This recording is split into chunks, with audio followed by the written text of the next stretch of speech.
दोस्तों welcome back to another video. दोस्तों आज के वीडियो का फिर से इंपॉर्टेंट टॉपिक पे हम बात करने जा रहे हैं, जो कि होने वाला है माइक्रो फाइनेंस के बारे में। जैसे कि अगर आपको मालूम होगा, आप अर्बन एरिया से हो या फिर रूरल क्षेत्र से हो, यानी कि शहरी क्षेत्र से हो या फिर गांव स्तर से है, तो ऐसे सिचुएशन में आपने कभी न कभी लोन जरूर लिया होगा। और आपने कई बार सुना होगा समूह लोन यानी ग्रुप लोन। ठीक है, महिलाएं लोग ग्रुप में एक साथ 1 से 5 या फिर 5 से 10 भी हो सकते हैं। जनरली 5 ग्रुप या फिर 10 ग्रुप भी देखने को आपको मिलता होगा। या फिर हो सकता है आपके घर में महिलाएं आपके या फिर जो भी किसी के हो सकते हैं, वो लोन जरूर लिए होंगे ग्रुप के अंतर्गत। ये जो माइक्रो फाइनेंस के जरिए से जो ग्रुप लोन मिलता है, उस ग्रुप लोन के अंदर में काफी सारे लोगों ने सवाल किया, उसके आधार पर दोस्तों ये वीडियो बनाई जा रही है। अगर आप सरकारी योजना से रिलेटेड, फाइनेंस से रिलेटेड, जैसे कि क्रेडिट कार्ड, डेबिट कार्ड और इससे रिलेटेड जैसे कि बैंक की सर्विसेज के बारे में जानकारी लेना, सरकारी योजना के बारे में जानकारी लेना, अपडेट पाना चाहते हैं, तो हमारे इस फेसबुक पेज को फॉलो कर लीजिएगा। अगर आप ये वीडियो यूट्यूब चैनल पर देख रहे हैं, यूट्यूब चैनल को सब्सक्राइब जरूर कर लीजिएगा, क्योंकि टैग टाइप इसी तरह का हम अपडेट आप सभी को करते आ रहे हैं। काफी सारे लोगों ने सवाल किया था इसी चीज को लेकर। दोस्तों हम आज की वीडियो में आपको जानकारी देने वाले माइक्रो फाइनेंस के बारे में। अगर आपने यहाँ पर माइक्रो फाइनेंस के जरिए से समूह लोन लिया यानी ग्रुप लोन लिया है, तो कई तरह के ग्रुप लोन होते हैं। और इसके साथ ही साथ काफी सारा मेन जो सवाल है, तो उसमें से एक सवाल जो निकल के आ रहा है कि ये कहते हैं कि ग्रुप लोन में अगर कोई किसी ने लोन का रीपेमेंट नहीं करता है, तो क्या सिविल स्कोर खराब होता है? इसके बारे में जानकारी आपको इस वीडियो में देने वाले। तो दोस्तों सबसे पहला बात जो सवाल सबसे निकल के आ रहे हैं, एक सवाल निकल के आया था जो कि हमने एक पिकअप किया है। सवाल ये है कि माइक्रो फाइनेंस से 5 ग्रुप की महिलाएं ने लोन लिया है जो कि 25,000 रुपए है। अब उसमें से एक महिला लोन रिपेमेंट तो सही टाइम पर नहीं करती है और 6 महीने से ऊपर हो गए हैं। सवाल अब ये है कि सिविल स्कोर सभी महिलाएं का खराब होता है क्या? इसी के बारे में पर्सनली बात करने वाले हैं और भी सवाल आपको इस वीडियो में सवाल का जवाब मिलने वाला है। तो देखिए, हाँ, आपका सिविल स्कोर जो है खराब हो सकता है, इम्पैक्ट भी होता है। ठीक है, तो यहाँ पर आपको बता दें माइक्रो फाइनेंस के अंतर्गत 2 तरह का ग्रुप लोन चलाए जाते हैं, जैसे कि एसएचजी, जो कि आपको एसएचजी, और एक होता है जेएलजी। एसएचजी का बात किया जाए तो इसके अंतर्गत आपको बता देना चाहते हैं कि इसके अंतर्गत 2 तरह का यानी माइक्रो फाइनेंस के अंदर में ज्वाइंट लायबिलिटी ग्रुप जो कि जेएलजी बोला जाता है, दूसरा होता है सेल्फ हेल्प ग्रुप, ठीक है, जो कि एसएचजी बोलते हैं। तो माइक्रो फाइनेंस 2 मॉडल पे काम करती है, यानी कि आप खुद से अगर ग्रुप बनाकर लोन ले रहे हैं तो आपका चला जाता है सेल्फ हेल्प ग्रुप के अंतर्गत, और दूसरा आता है ज्वाइंट लायबिलिटी ग्रुप, यानी कि माइक्रो फाइनेंस के अंदर ये ज्वाइंट लायबिलिटी यानी जेएलजी के तहत आपको ग्रुप लोन आपको मिलता है, यानी 2 मॉडल के ऊपर ये लोन आपको प्रोवाइड कराती है। ठीक है, अब इसमें जो सवाल सबसे ज्यादा पूछा गया है कि क्या डिफॉल्ट होता है या फिर सभी के सिविल स्कोर खराब होते हैं? अगर 5 महिलाएं हैं या फिर ग्रुप में 10 महिलाएं हैं, किसी एक ने लोन की रिपेमेंट नहीं की, तो क्या हमें दोबारा लोन नहीं मिलेगा क्या, या फिर हमारा सिविल स्कोर खराब हो जाएगा क्या? इसके बारे में बात करने जा रहे हैं। अब यहाँ पर दोस्तों सोचने वाली बात यह है कि जो माइक्रो फाइनेंस ज्यादातर क्या करती है ना, एसएलजी और एसएचजी मॉडल पे लोन देती है, यानी ग्रुप लोन देती है।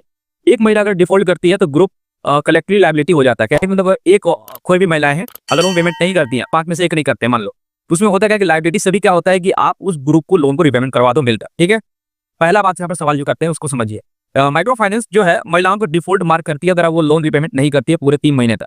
पहले यही समझ लीजिए, अगर आप 1 महीने तक पेमेंट नहीं करते हैं तो आपका ओवरड्यू अमाउंट के साथ इंटरेस्ट, पेनल्टी और प्रिंसिपल यानी मूलधन अमाउंट के साथ जो भी होता है वो आपका जोड़कर पैसे आपके साथ ले लिया जाता है। अगर आप फिर भी पेमेंट नहीं करते हैं दूसरे महीने, तो फिर आपका दोस्तों ओवरड्यू चार्ज, पेनल्टी और उस पर ब्याज दर लगना शुरू हो जाता है।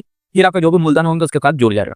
ठीक है, तीसरे महीने भी अगर आप यही चीज करते हो तो सेम चीजें होते रहेंगे। चौथे महीने से आप डिफॉल्ट दोस्तों साबित कर देते हैं। ठीक है, अब ऐसे सिचुएशन में दोस्तों यहाँ पर जो बात यहाँ पर निकल के आ रहा है सिविल स्कोर खराब होने का, तो आपका सिविल स्कोर खराब होना तय है उनका जो ग्रुप में लोन लिए हैं और जिन महिलाएं ने लोन को रिपेमेंट नहीं किया है। ठीक है, उसके अंतर्गत देखिए तो दोस्तों बात कर लेते हैं।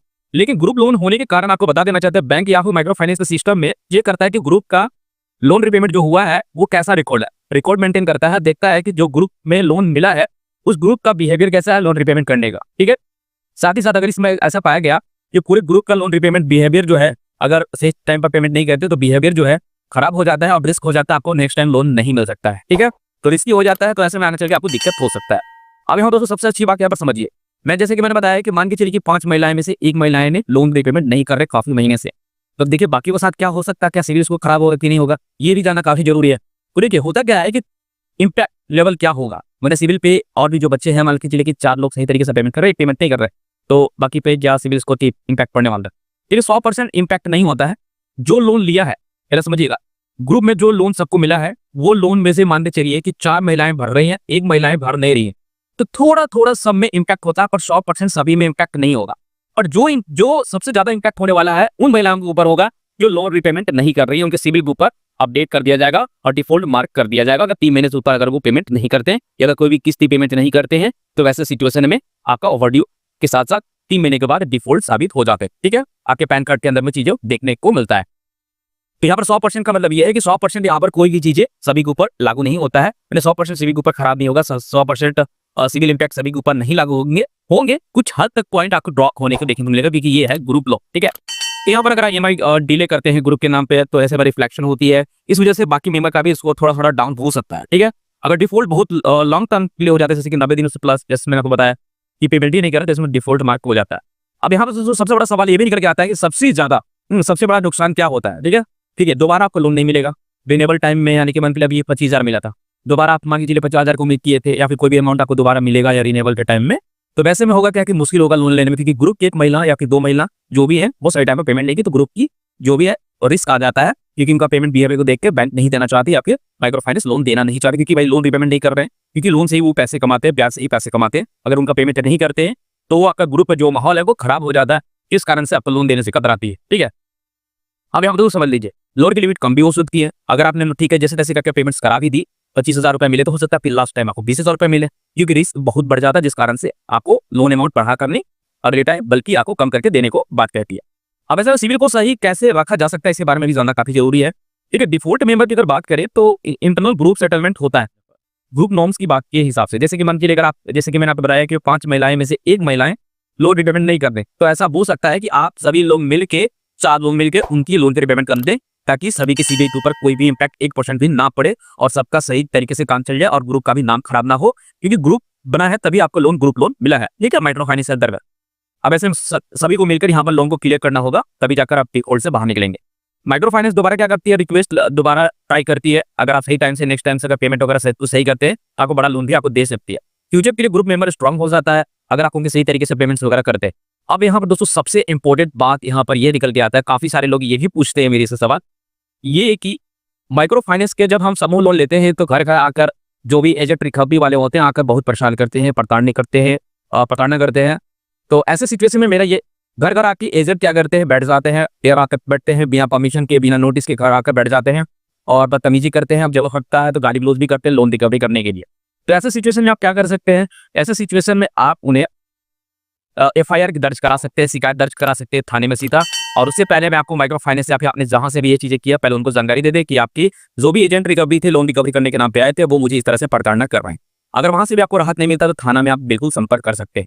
मैं एक चीज आपको दोस्तों जानकारी के लिए बता देना चाहता हूं कि आरबीआई के गाइडलाइंस के अकॉर्डिंग माइक्रो फाइनेंस या फिर नॉन बैंकिंग फाइनेंशियल कंपनी या फिर बैंक कोई भी हो, या फिर बैंक से आपको लोन मिला है या फिर छोटे मोटे माइक्रो फाइनेंस के जरिए से आपको ग्रुप लोन मिला है या फिर बैंक के जरिए से कोई ग्रुप लोन मिला है, ऐसे में अगर आप किसी कारणवश अगर आप पेमेंट नहीं कर पा रहे हैं तो वहाँ कोई केस फौजदारी नहीं होती है, यानी कि आप पर कोई क्राइम का वाक़ नहीं होता है और कोई आपके सामने एजेंट आपका मानहानि के रूप में आपका नाम खराब नहीं कर सकता है, आपसे बदतमीजी नहीं कर सकता है। आपके साथ जो भी बातचीत होगी एक पोलाइटली बात होनी चाहिए। लोन रिकवरी करने का एक तरीका है आरबीआई के गाइडेंस के अकॉर्डिंग शांतिपूर्वक और एक सही टाइमिंग पे आना और सही टाइमिंग पे जाना, वो भी कस्टमर के बिना बताए घर पे आना। और एक तरह से आप ये कह सकते हैं कि आपको ज्यादा प्रताड़ित नहीं कर सकते हैं, ज्यादा क्या बिल्कुल भी नहीं कर सकते हैं ऐसे आप संबंधित से। ठीक है, तो उनका अधिकार क्या है कि सही तरीके से पेमेंट लेना। और दूसरी बात, जो लोग पेमेंट नहीं कर पाते हैं उनको घबराने की जरूरत बिल्कुल भी नहीं है। अगर वो लोन नहीं पेमेंट कर पा रहे, जब आपने लोन लिया था, ठीक है, जब आपने लोन लिया था तो उस टाइम आपकी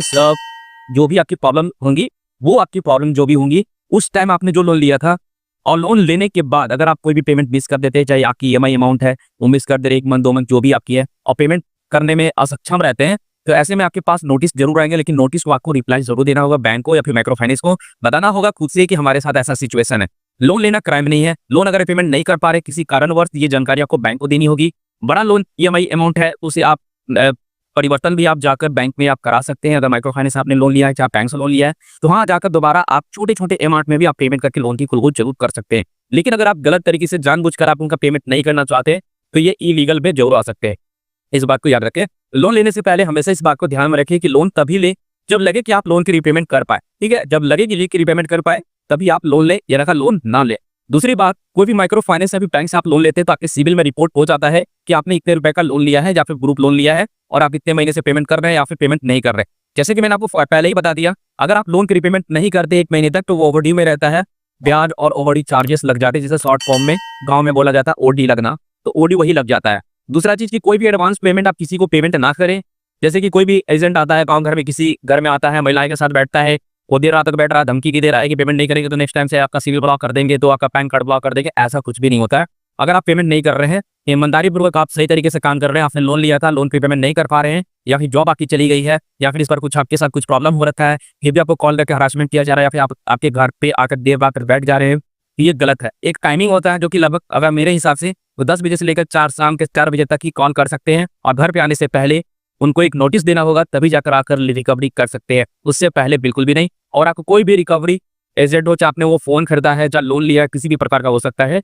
अगर आप किसी भी प्रकार का लोन लिए हैं, चाहे होम लोन हो, चाहे बिजनेस लोन हो, या फिर किसी भी प्रकार क्रेडिट कार्ड्स का कोई लोन हो, तो ऐसे में आपको घबराने की बात नहीं है। आपका सिर्फ और सिर्फ सिविल स्कोर खराब होंगे, इससे ज्यादा कुछ भी नहीं होगा। अगर आप सक्षम है पेमेंट करने के लिए तो जरूर पेमेंट कराइए, या ना तो आप बैंक से मिलकर फी स्ट्रक्चर भी बदला जा सकता है। जो पहले आपका अमाउंट ईएमआई आती थी उसे कम करके छोटे छोटे अमाउंट में भी आप क्लियर जरूर कर सकते हैं। अगर आप ये भी सक्षम नहीं है, एक समय के साथ उनसे साझेदारी बैंक से या फिर माइक्रो फाइनेंस से संपर्क करके आप बात को डील ले सकते हैं।